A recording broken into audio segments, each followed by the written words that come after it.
Hello, this is Sergey from ProperSoft, and today I will show you how to convert a CSV file to OFX format and import into Quickbooks Online and Xero.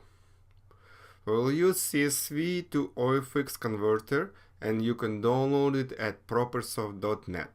Once downloaded and installed, start CSV2OFX and select a CSV file.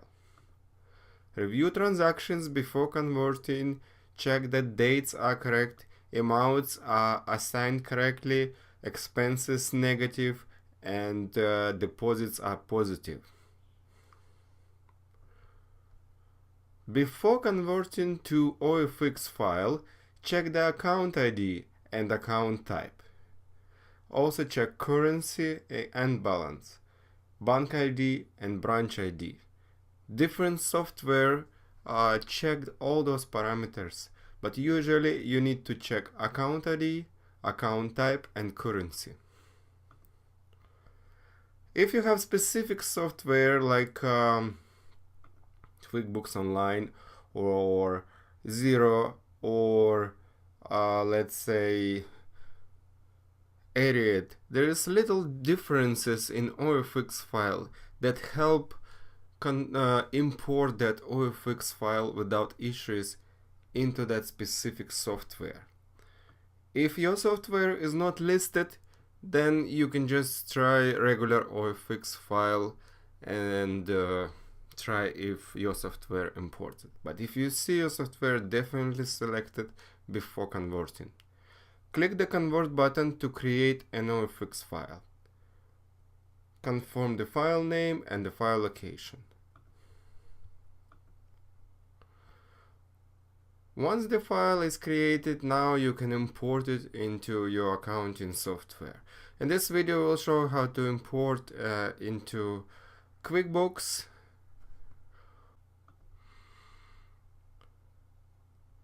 In QuickBooks Online, if you have account already created, then you can look for the button called Upload File. And if you don't have accounts yet, then look for button Upload Transactions manually. But in both cases, you should see this screen that says Upload File. And then click Browse to locate your OFX file. And so there is also a CSV file also supported by QuickBooks Online. But the difference is that CSV files imported only for date, amount, and description. So additional things like payee name or check number are not imported. So in these cases, the utility CSV2OFX help you to convert your CSV file with additional columns to OFX format and then import into QuickBooks Online. Click Next button to proceed with the import. Then it shows you the account ID from the OFX file, account type, and shows the range of transactions. And here you have to select account to import your OFX file into, and in this case we don't have any account yet. So we can select, this is gonna be bank and check-in, and this is check-in account, and click next.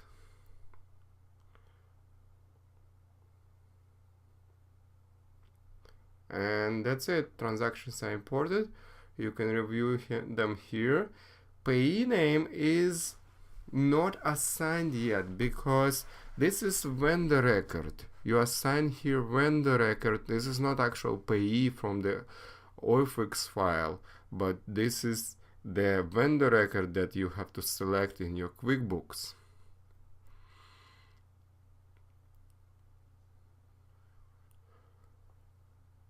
So if you already have account, as I mentioned earlier, then you can use this file upload button to actually upload more OFX file, or if you have already transactions, then you can upload additional OFX file.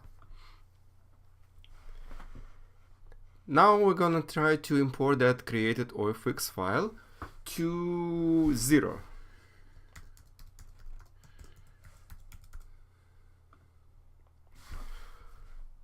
Look for the link called import a bank statement to get started.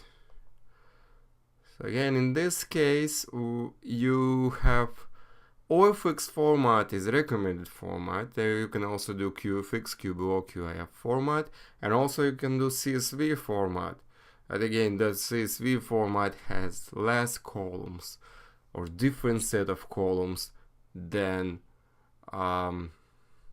OFX file. It definitely doesn't have check number.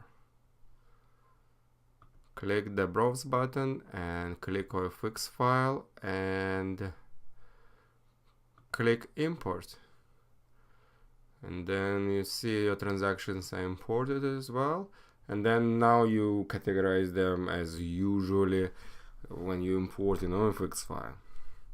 Thank you for watching.